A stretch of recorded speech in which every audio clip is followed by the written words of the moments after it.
Welcome to the Italian Wine Podcast. This episode is brought to you by Wine2Wine International Academy, announcing the 24th of our Italian Wine Ambassador courses to be held in London, Austria, and Hong Kong from the 27th to the 29th of July. Are you up for the challenge of this demanding course? Do you want to be the next Italian Wine Ambassador? Learn more and apply now at wine2wineinternational.com.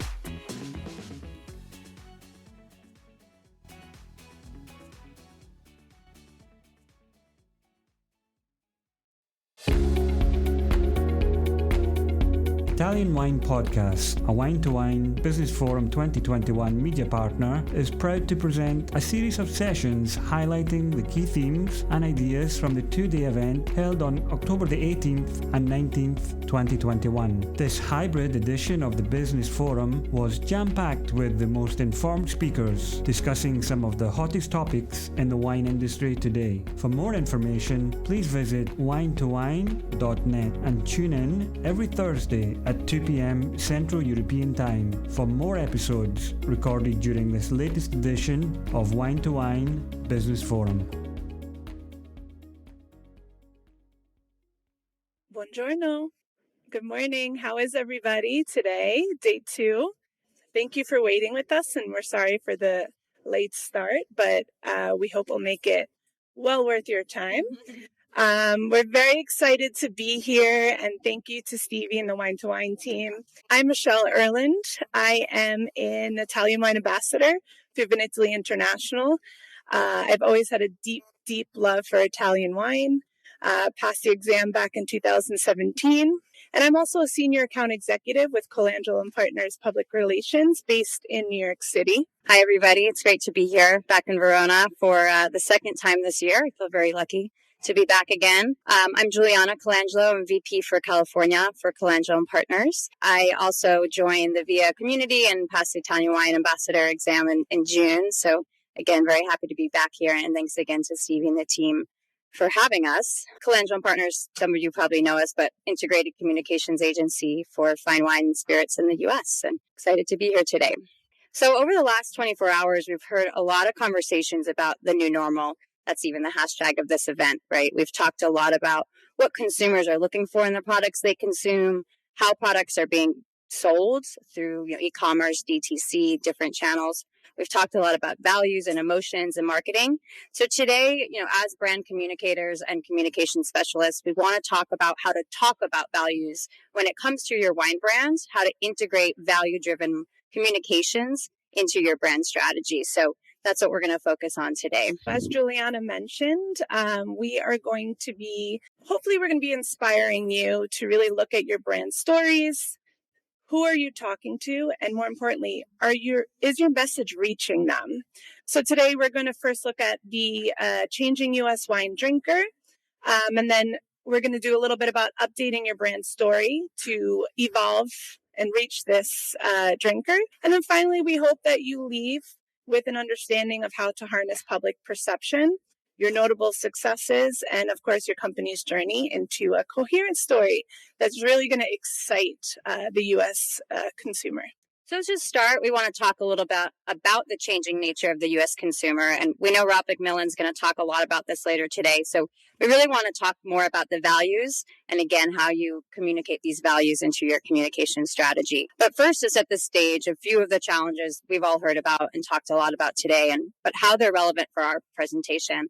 So competition, there's more brands than ever before, but also competition from beer, hard seltzers, cannabis. So it's really important to have a very salient and differentiated brand story. Consumers are changing. We all know that. Millennials, Gen X growing in power for consumption in the U.S. It's important to understand, is your brand story relevant to those consumers as the consumer demographic changes? Consolidation. Here we mean consolidation of the media. There's fewer publications out there. A lot of mass consolidation within publications. So there's fewer writers to pitch and there's more publicists. So it's important to also look at where are there channels where you can communicate your brand story that are owned by you, meaning your social media, your website, and other new forms of emerging media like influencers and such that have been talked about over the last couple of days. So just some numbers here so that we can see the current situation of what's going on in the United States. These numbers are from Silicon Valley Bank. Every year they do release the state of the wine industry, and this one came out for 2021. And what's very interesting to look at here is that this past year, if you look right here, is the first year where the boomers actually declined in their wine consumption. And they are predicting that within the next year, the next cohort, which is the Generation X, will move up and pass the boomers as the major wine buying group. But what's even more interesting and what we need to really pay attention to as we start building out strategies with our messaging and our communications is that within the next 5 years, you're going to have another group that's going to pass over 40. So it's about 30 million people are going to be entering a prime economic portion of their life, while 27 million people the boomers are going to enter into retirement. So today we're really going to focus on the future and that group that's going to come up in the next 5 years, the millennials, as the major wine consumers. Speaking of that group and emerging consumers, just to get a little bit more specific here. So 2 of the key emerging groups for wine consumption are women and younger drinkers. You'll see women are 60% of consumption of table wine. Women are especially important in consumption of some major brands for Italian wine. 72.5% of consumers of Santa Margherita Pinot Grigio are women. Not too surprising, but kind of interesting, as well as brands like Eccodomani and some of the other big brands. This is taken from Impact Wine's survey, which mostly looks at retail data. So we'll see more big brands. Sparkling wine as well is a category where we're seeing more consumption among women. And as we mentioned, and there's a lot of information out there about the rise of the power of the younger consumer as well. So what do these emerging categories care about in the products they consume and the wines they drink? We're going to talk a little bit about each of these things. I also want to emphasize that not just younger consumers care about these things. I think a lot of people care about these things, but we're going to speak to them in context of emerging consumers.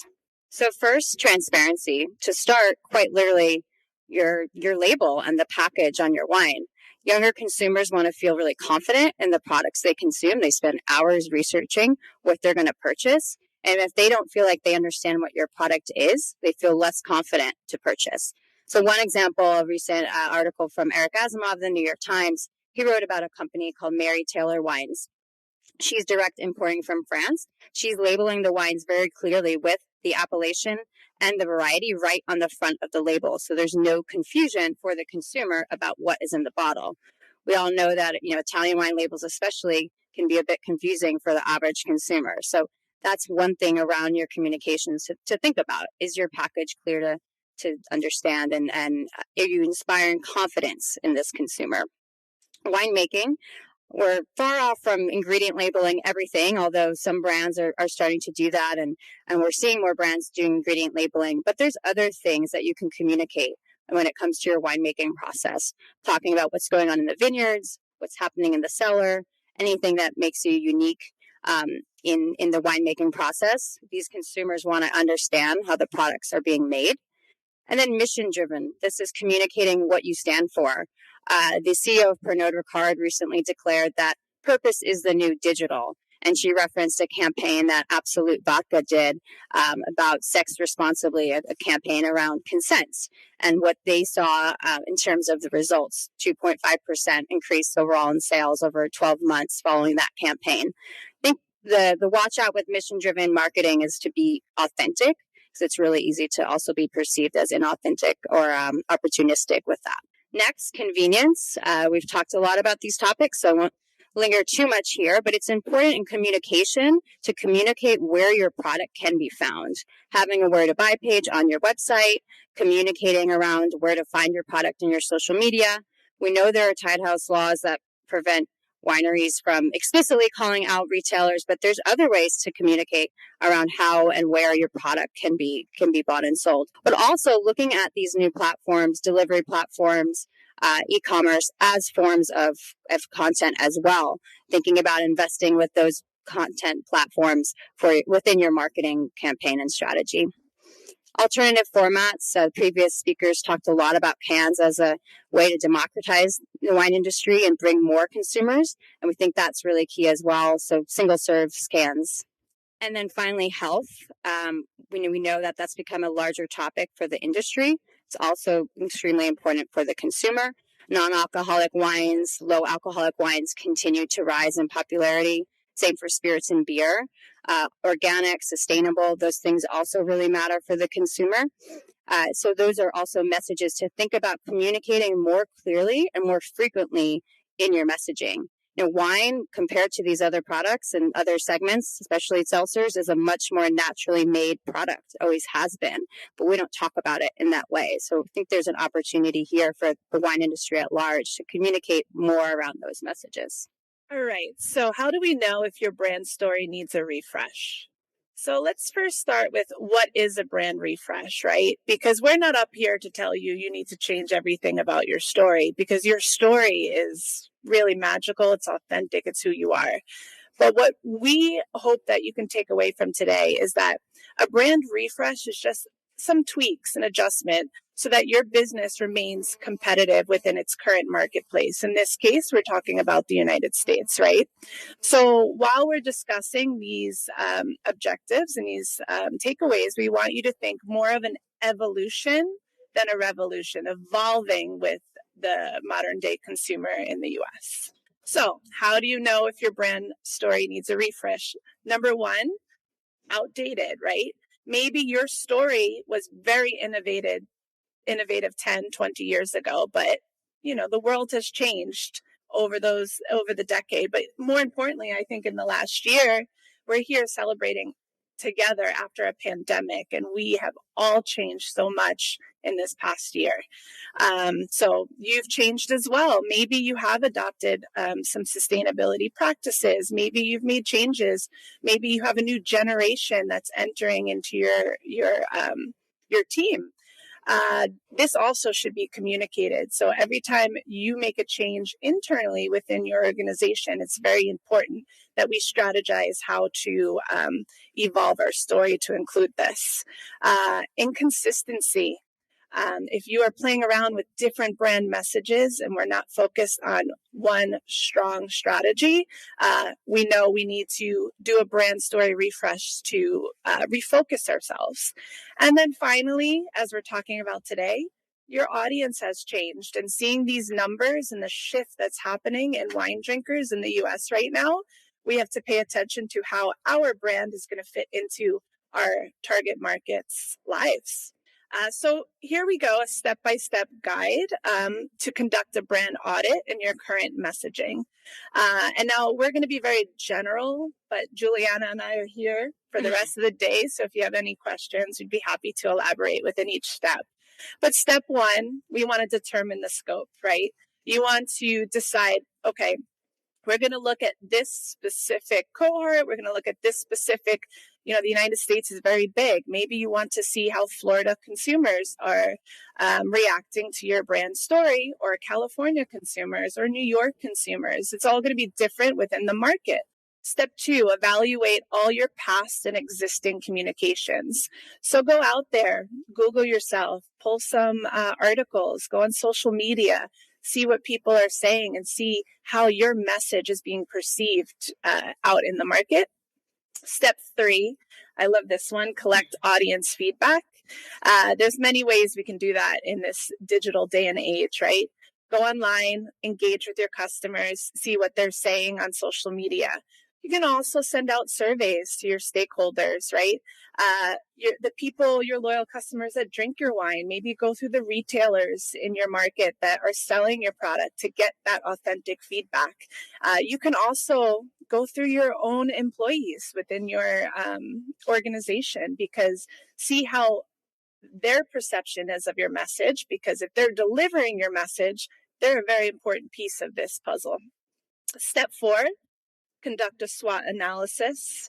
Look internally at your strengths and your weaknesses in your brand message, and then look externally at the different opportunities and threats that you may have.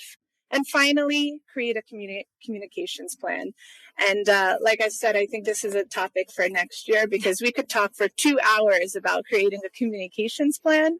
But it's important that after you collect all this information, you really strategize in how you're going to communicate your message to your target market. So the biggest challenge all wine brands face is staying relevant to your market. And I think many of you probably understand this, right, after everything we've been talking about. So a few takeaways from today and some final thoughts on how to stay relevant, right? Starting with spend time where your audience spends time, right? Be out there, be in their worlds, be online with them. Make sure that if they're getting their wine, we had a great e-commerce seminar yesterday. If your target market is buying wine online, guess where you need to be communicating, right? In that space. Connect in ways that your audience wants to connect. Engagement is more important than ever before. In 2021, information is not a one-sided stream. So just as much as they want to hear the story and they want to hear the history of your brand, it's important for U.S. consumers who possibly can't come to Italy or have never been to Italy to experience, the beautiful landscape of your country. I mean, I'm lucky I get to come a few times a year, but I think it's just as important to engage with them so that they can see how your wine fits into their lives, how you get your wine on their dinner table. And if they can picture that, then I think the engagement really connects there. Stay aware of what your competitors are doing, but it's important not to copy them. We do this in order to really be able to look internally to see how our story is different and how we can capitalize on our unique story in order to use that in our communication strategy. And also, once you find that unique story, I think, taking it to a deeper level, right? Tradition, innovation, wonderful, but push it forward to really be able to differentiate yourself from your competitors. I love this one because knowing the trends, this whole seminar, this whole Wine2Wine segments have been about all these different conversations that are happening, the entire world around Italian wine. So being aware of the trends and also current events within the marketplace, this is so that you can look internally and see. We know climate change is a big conversation. We know diversity and inclusion. We know sustainability. So this is an opportunity to look internally and see what are we doing within these sectors or these conversations to be able to insert our brand and insert ourselves into this conversation. Embrace cross-industry innovation. So a lot of times I know in the wine industry, we are looking within the wine industry, but we should never forget to look outside for inspiration. What are other industries doing that we can be inspired by? We can bring back into the wine industry and be the leaders within, with that idea or with that story. And then purpose, align brand decisions with your purpose. So should we open the floor for questions or? Yeah, absolutely. We have a couple case studies as well that I think will help illustrate how some of these things actually play out in practice. But I'd love to first open up the floor for questions.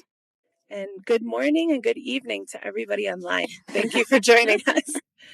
Well, thank you so much. This was a really great presentation. I really enjoyed it very much. One thing you talked about was building a communications plan. So when you start to think about the many components that have to come to life to do that, where do you start? And what are the tactics that really help you reach consumers directly? Yeah, that's a great question. I think we're thinking specifically here about the channels that your brand can own. So start with your website, start with your social media. Those are the channels you have the most control over, can really control the message and the story. Also think about new forms of media, whether that's influencers, also traditional media, earned media. Those are a few of the key platforms that I would say are most critical when it comes to communicating your brand story. But as we mentioned, and I think there's a couple more conversations on this later today, retail platforms can be great platforms for communication as well. So thinking about how you can now look at your retail partners as communications partners. Anything to add there, Michelle? I agree with everything Juliana said. And I think that the overall idea for what we just spoke about and going into a communications plan is really be mindful of who you're speaking to and who you're not speaking to, because I believe that a bottle of Italian wine should be on everyone's table. That's what I believe.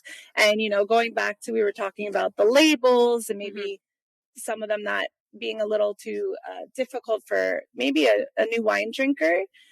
Communicating as clearly as possible in your messaging will help those people feel like they're included in this conversation, right? And we can look at that through many different scenarios. I think another thing to think about if you're trying to attract a new consumer segment is looking for people that can represent your brand that identify with that consumer segment. There was a presentation yesterday about the Latin consumer in the U.S. and the $1.3 trillion purchasing power they have, and that's a largely untapped market for the wine industry, but that it's important to be culturally relevant and really identify and relate to that audience as well. So I'd say also looking outside of yourself for partners that can help you communicate to new audiences is key. Talking about a different generation that you find on the market, we often meet millennial sommeliers, while their clientele is actually maybe Generation X or even older. So we find sommeliers that are interested in quite extreme wines. Let's define them like, I would say not extreme, but natural, organic, or very, very unique. Okay. On the other side, maybe their clientele is much more conservative. Okay, and they expect something different. So how you manage this discrepancy between these two generations on the market? Yeah, I think that's a great point, and I understand what you're saying completely. That a lot of the gatekeepers now are of a different generation than the consumers, but I think that a lot of the consumers, the older consumers, have established preferences when it comes to wine often, so they might be more likely to order straight off the list or order what they prefer, as opposed to the natural or esoteric wine that the millennial somm is trying to push towards them. But if you're finding it difficult to communicate with that trade audience, I think it's still important to look at your own story and your messaging to think, well, not just evolving it for the consumer, but evolving it to the trade, because we know they're oftentimes the gatekeepers. So I like this example for Alto Adige. They do a campaign called Race to the Top, where they do rock climbing competitions among sommeliers. So thinking of maybe just fun and creative activities and ways to engage that audience, not necessarily changing your story and becoming a natural wine, but thinking of activities that will be more memorable, more exciting for that audience, more relatable to them. So I would recommend thinking of it in that way. How can I change my strategy as opposed to, changing who I am? Yeah, absolutely. And actually, this is a great opportunity to show some of our case studies, because in this day and age, you don't always have to go through the gatekeeper, right? You actually have the ability to speak as a producer directly to the consumer. And, we have a lot of e-commerce platforms that are really changing what they're doing. And this is a recent case study that happened in this past year with benchmarkwine.com. Benchmark Wine Group is an e-commerce site. We actually have the CEO in the room in the back. And they started actually utilizing sommeliers to engage with their consumers in a different way through this campaign called the Somm Set. So this is Tanya Pitts. She is a phenomenal sommelier in San Francisco. She's been in the business, I think, for 20 plus years. And what they've been doing is having some one-on-one interviews with sommeliers to talk about, their aha moment in wine. They write letters to the customers to really engage in it. And going back to putting wine into their lives, they talk about that first, time that they were with their significant other, had this bottle of wine and just changed their life forever. But a lot of e-commerce platforms now, wine.com we spoke about yesterday, are giving the opportunity for producers to have a virtual tasting and get in front of the consumers directly. So I also know exactly what you mean about the esoterics with the millennial songs. We're both millennials, but I think that there's so many different avenues of communication that you can take to reach the consumer.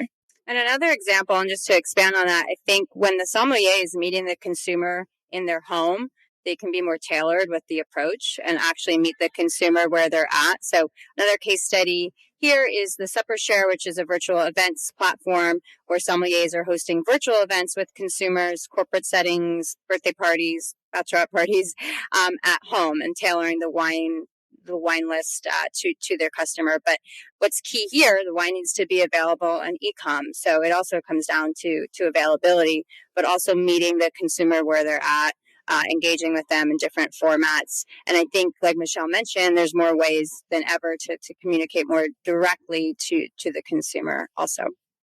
So I have a question regarding to like intercultural intelligence. Like, for example, what kind of advice you will give to like Italian producers when they want to communicate to the American market? So what do they need to pay attention to? What do they need to avoid? Thank you. I think one thing is start internally and look at your team and think about if you have anyone on your team that represents that audience that you want to communicate to. And before you go directly out with a marketing campaign to a specific consumer audience, do some research and some real introspective thinking. And like back to Michelle's slide about planning and SWOT analysis, and speak to people who represent that community. So before you go out there and try to talk to them, really look internally and have some conversations with someone who represents that audience and that demographic. So I understand that for an Italian winery, that might not be as easy internally with who's on your staff. So maybe thinking about your partners around the world. Maybe there's an importer you work with, or a close member of the trade, a sommelier, a friend. So look around your community and do some research and have some good conversations before you think about how to approach that audience. That's one thing I would say to start with. And I think that's a good segue into this last case study we have. So this is an example of a purpose-driven campaign that was launched by Murphy Good in March of 2020. The pandemic was still at an all-time high. Employment was also difficult and challenging for many people. So they launched this campaign called A Really Good Job. And it actually was a campaign they did 10 years ago in 2008 when the economy was at an all-time low. And they decided to bring it back because they felt like the country was in a similar state of people feeling a little bit, down. So this campaign provided the opportunity for anyone to submit a video to win a job to work for Murphy Good Winery for a whole year on a salary of $10,000 a month with housing and unlimited wine supply. So pretty attractive offer. And they got a ton of engaging content through this campaign. And ultimately, too, was about breaking down barriers and opening doors to people to enter the wine industry. So back to that earlier point about diversifying internally first before we're also looking externally. They wouldn't accept our application, so. Any other questions? There is a question from home. Andrea Riberino. Hi, you mentioned the challenge of media consolidation. How do you see new digital platforms that allow brands to tell their story directly to consumers? First of all, ciao, Andre. He's joining us from Portugal, I think. With consolidation in the media, I think we've been speaking about that yesterday and today. And the first two case studies, I think, show that. Steve yesterday spoke about picks. So what's happening is the e-commerce world and the content communication world are merging. And so we need to really be more mindful in how we're utilizing our e-commerce partners. Do we have our own e-commerce site? I think that's really with the consolidation for the media. I would add to that getting earned media is a lot easier when you have something different to say. I mean, this campaign garnered national press and in Today Show and NBC and CNN and Forbes and all the major publications because it was fun, it was different, it was brand specific, and it was a unique campaign. So also when you're thinking about reaching the press, you can't go out there with what's on your website. You have to create a story. So look at, your brand, like we talked about earlier, look at what's going on in the world, what people care about, and create a story out of your brand that is relevant to what people are thinking about and what people care about right now as well. So I'd say with approaching media to thinking about those things is really key. Anything else? Any other questions? Well, thank you, everyone. It's such a pleasure to see many familiar faces. And if you have any questions, we'll be around all day. So thank you, everybody. It's great to be here. Thanks for listening to this episode of Italian Wine Podcast, brought to you by Wine Italy Academy, home of the gold standard of Italian wine education. Do you want to be the next ambassador? Apply online at wineitalyinternational.com for courses in London, Austria, and Hong Kong, the 27th to the 29th of July. Remember to subscribe and like Italian Wine Podcast and catch us on SoundCloud, Spotify, and wherever you get your pods. You can also find our entire back catalog of episodes at ItalianWinePodcast.com.